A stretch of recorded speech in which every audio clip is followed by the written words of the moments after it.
Según publica la ONU, Paraguay tiene 871.000 emigrantes, lo que serían un 12,36% de nuestra población.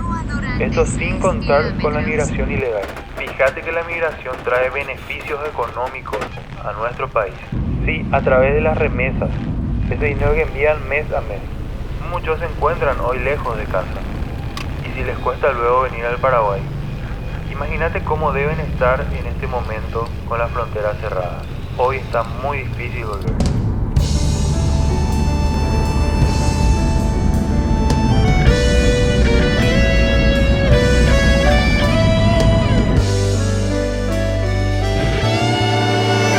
Al sonar esta guitarra, al sentir estas palabras,